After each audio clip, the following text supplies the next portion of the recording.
Diputado, ¿lo sorprende lo que estábamos mostrando a propósito de la relación entre el falso abogado Marcelo D'Alessio y la ex ministra de Seguridad? No, porque Barreiro, que es el segundo de D'Alessio, Barreiro dijo, está la declaración de él, que ellos tenían 3 misiones. Para narcotráfico, Patricia Bullrich. Para armado de causas, Carlos Stornelli, que está apareciendo de vuelta en todos los canales, ¿no? Y en Radio Mitre y en Clarín, como el hombre que habla de Bonadío y de la lucha contra la corrupción, o sea, como el blanqueo, ¿no? Y en la tercera instancia dijo el armado de causa a opositores iban con Pablo Oliveto y Elisa Avelina Carrió. Así que esto que vimos, este es el gran trabajo que hizo la Comisión Provincial de la Memoria. Por eso es que hubo toda una campaña de la Sociedad Interamericana de Prensa, ¿se acuerdan de allá? Sí. Que sobre pretexto de las fuentes informativas, la Comisión Provincial de la Memoria no trabajara. Bueno, esto es el buen trabajo que hizo y que hoy podemos ver que coincide con las declaraciones, por ejemplo, de Barreiro, que era nada más que el 2 de D'Alessio, ¿no? Las 3 cosas, las personas de quienes está hablando. Yo quisiera saber quién es Gaby, entre los que nombraste ahí. ¿Tiene alguna hipótesis? Gordo sí, Gaby no. Gordo era Stornelli siempre en la jerga de ellos cuando hablaban el gordo, ¿no?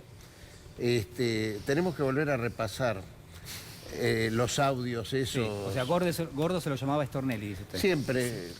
Estoy en la duda si a Echeve, Natalia, no le decía a veces gordo también. No, en realidad es como, tal como decís, Eduardo, gordo se refería siempre a Stornelli, incluso delante de Pedro ha hablado con el fiscal Stornelli y lo refería de esa forma. Sí, sí. Sí. Que también, bueno, yo creo que este año es muy importante todo lo que va a ir saliendo, ¿no? De la Comisión Provincial de la Memoria y de esos chats que... Gracias a Dios tenemos ese allanamiento que hizo el juez, porque acordémonos que Daniel Santoro borró todos sus chats, el periodista borró todos los chats, Stornelli también no los mostró, y lo que está es lo de D'Alessio, o sea, de ese trío sería bueno que Elisa Avelina Carrió, Mariana Zubik y Paula Oliveto, alias La Negrita, pongan sus chats a disposición del juez. No lo han hecho, están imputadas y todavía no han hecho de poner, o sea, cuando uno es inocente pongo mi celular a disposición y salgo del expediente. También me gustaría, ahora que soy diputado nacional, voy a pedir el ingreso a la oficina de Paula Oliveto, de Elisa Avelina Carrió, de Marcelo D'Alessio, porque yo tengo entendido que varias veces ha ido a la Cámara y espero que se haya registrado, ¿no? Entonces vamos a mostrar eso. Bien. Doctora, en este caso, y hablábamos recién de D'Alessio, digo, ¿la sorprende a usted y aparte a su cliente lo que es esta especie de complicidad que cada vez se va ampliando más y que cada vez incorpora a nuevos personajes? En realidad la sorpresa no es actual. La sorpresa sí fue de Pedro al momento que transcurrió toda la extorsión. Supuso Pedro en su momento que se trataba en gran parte de una fanfarronería de D'Alessio. Y de hecho los medios trataron inicialmente a D'Alessio como una persona que no estaba en uso de sus facultades mentales o como un girado, o girador mejor dicho. Sí. Y lo cierto es que D'Alessio tenía mucha información, creo que lo hemos hablado incluso con vos, Julián, también, independientemente de su estructura, de personalidad, tenía muchísima información, su vinculación con periodistas, con las fuerzas de seguridad, con los servicios de inteligencia, con jueces, fiscales, es evidente. Y creo que lo que está poniendo de relieve toda esta situación es que las caras visibles eran funcionarios, pero se utilizaba el Estado, y esto es lo que es de suma gravedad, todo el Estado para ponerlo al servicio del espionaje legal, ponerlo a servicio de la persecución política, ponerlo al servicio, es decir, operar realmente el Poder Judicial Y yo creo que también hay una gran responsabilidad de funcionarios judiciales, por supuesto no digo de todos, pero esta cosa que estaba tan normalizada del contacto, de una mesa judicial Sí. que se decía viva voz, una mesa judicial que se reunía con el presidente de la Nación. Es decir, no solamente hay una responsabilidad de carácter político, sino también judicial, dice usted. Y, o sea, ¿quiénes eran aquellos que permitían este tipo de vinculación? ¿Quiénes eran aquellos que permitían que un D'Alessio esté dentro de una fiscalía sin chequear o sin tener ningún tipo de participación? ¿Quiénes eran los funcionarios como Patricia Bullrich, que yo lo vi hace unas horas por Sí. este mismo canal, que decía que era todo verso? Todo verso es una prueba informativa de la compañía telefónica que acredita la titularidad de ese teléfono. Todo verso es una pericia de los teléfonos de D'Alessio en el mes de febrero, donde había veedores de la Corte, del Ministerio Público Fiscal, de las Defensas. ¿Eso es todo verso? Los que se llamaban República. Justamente recordaba también la acordada de la Corte Suprema que tuvo Sí. que salir a decir, a ver, las escuchas o las interceptaciones telefónicas se tienen que dar de manera fundada, que no es ni más ni menos que haya una resolución del Ministerio Público Fiscal o de los jueces que den el visto bueno Sí. para esta situación. Juan. Ahora, Natalia, la situación de Patricia Bullrich no debería empezar a considerarse porque ella misma dijo públicamente que los mensajes eran falsos, después dijo, bueno, mi nieto utilizaba mi celular y da la impresión que siempre mintió, por sobre todas las cosas, por el mensaje que revelamos ayer a través de la resolución del juez. Sí, claro que sí. Lo que pasa es que justamente creo que es el momento para distinguir el relato y lo que hay en las pruebas de la causa. Toda esta prueba o la prueba informativa de Movistar diciendo que era su teléfono, en el momento que ella lo negaba, existía en un expediente. Es decir, un relato es justamente cuando no tiene un respaldo o no se afianza en el expediente. Y es mencionada por testigos, es mencionada incluso en todos los... en los chats de D'Alessios, y no están adulterados, porque también lo escuché a D'Alessio en esta entrevista que dio radial últimamente, y al fiscal que anda también por todos los canales de televisión, poniendo en duda nuevamente, es decir, cómo se construye este discurso mediático, la veracidad de esos chats. Y no tienen duda la veracidad de esos chats. Entonces, desde ese punto de vista, está involucrada y la situación procesal o las medidas a tomar las considerará también el juez en función de las pruebas que están en la causa. Quiero preguntarle también, y que ya está con nosotros en nuestros estudios, al diputado Emanuel Palmieri, diputado por la provincia de Jujuy, si esto tiene una conexión, yo arriesgo que sí, con lo que ha pasado con el titular del Tribunal Superior de Jujuy, Pablo Vaca, ¿no? Y lo que hemos compartido y lo que hemos visto cuando reconoce que Milagro Sala está detenida, está presa, pero que no hay razón para que esto sea así. No me cabe la menor duda que existan conexiones. Era un modus operandi del oficialismo del gobierno anterior, que si bien se fue Macri, en Jujuy sigue Gerardo Morales. El utilizar como una herramienta de apriete o de disciplinamiento hacia Sí. todos aquellos que piensan o pensamos de una manera distinta. Creo que se dio en todos los puntos de nuestro querido país. Quizás citándolo a Martin Luther King, ¿no? La injusticia en cualquier parte es una amenaza para la justicia en todas las partes. En Jujuy tenemos un problema muy grande en base a unas escuchas también del presidente del Superior Tribunal de Justicia, quien lo denunciamos penalmente a él y al titular del Ministerio Público de la Acusación, al jefe de los fiscales. ¿Usted forma parte de la comisión que está llevando adelante el juicio político? Estoy en la sala acusadora del juicio político, que fue impulsado por el presidente del Partido Justicialista de mi provincia. De hecho, se realizó una sesión especial en la cual de 48 miembros, 46 asistieron y votaron de manera afirmativa. Creemos simplemente que empiece a haber justicia una vez por todas en Jujuy. Creo que allá tenemos la parte más amenazante de la justicia en el país. Si bien ustedes aquí en Buenos Aires quizás nos queden un poco lejos, pero allá se criminalizó la protesta de una manera muy importante.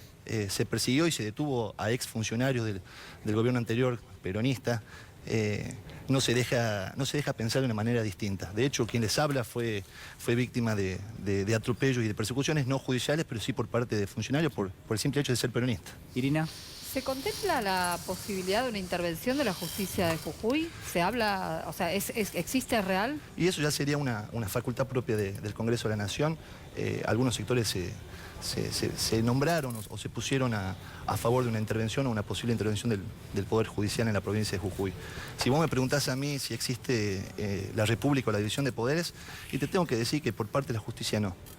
Claramente hay una intromisión por parte de Gerardo Morales en la justicia, desde el método de designación de jueces, desde el punto de vista o desde el momento inicial en el cual se amplió, desde que asume Gerardo Morales, se amplía el número de jueces del Superior Tribunal de Justicia, en la cual 2 integrantes, 24 horas antes eran diputados por la Unión Cívica Radical.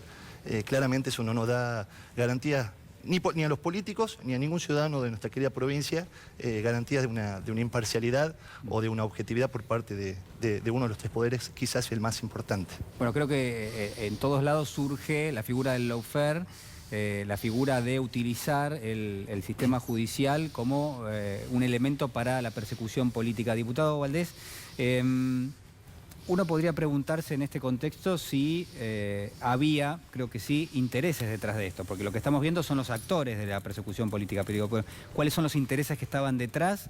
Y sobre todo si han dejado de actuar o si todavía usted piensa que están vigentes.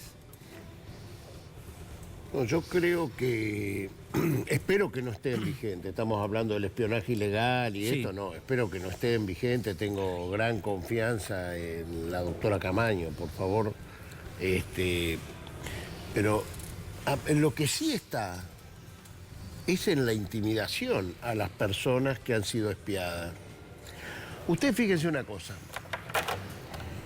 Yo estoy escribiendo un libro que se llama Cloaca, y donde no trato casos de gente que piensa como yo. Trato los casos de la gente que no piensa como yo y que está callada la boca. El presidente de la Corte Suprema de Justicia, Rosenkrantz, fue espiado por D'Alessio. Él, su familia, sus cuentas en el exterior. Rosati, el ministro de la Corte, fue espiado. Hay un expediente, hay cosas que se dicen de su familia. María Eugenia Vidal, gobernadora de la provincia de Buenos Aires. Hasta cosas horribles de su vida íntima. El que era ministro de Seguridad de la provincia, Cristian Ritondo. Y así podríamos decir mucha gente que me llama la atención, el dueño de un canal de televisión, a quien, que es Vila, a quien D'Alessio le hace creer que le van a secuestrar un hijo. Imagínate el miedo que te puede agarrar. Y él lo pone al frente de la investigación para que no le secuestren el hijo. Le hizo pelo y barba seguramente en las redes. Pero yo pregunto, ¿y por qué esa gente no habla? ¿Qué pasa con Alejandro Fantino, que terminó su programa y nunca más habló y hay un expediente que se llama Fantino? ¿Qué pasa con Maximiliano Montenegro, que también está siendo espiado en ese expediente y no hablan? Hay como una conjura de silencio que me parece horrible. Entonces vos me preguntás, no depende solo del poder político, de la funcionaria de turno. Depende de las agallas que se tenga para decir, esto no quiero vivir en esta sociedad.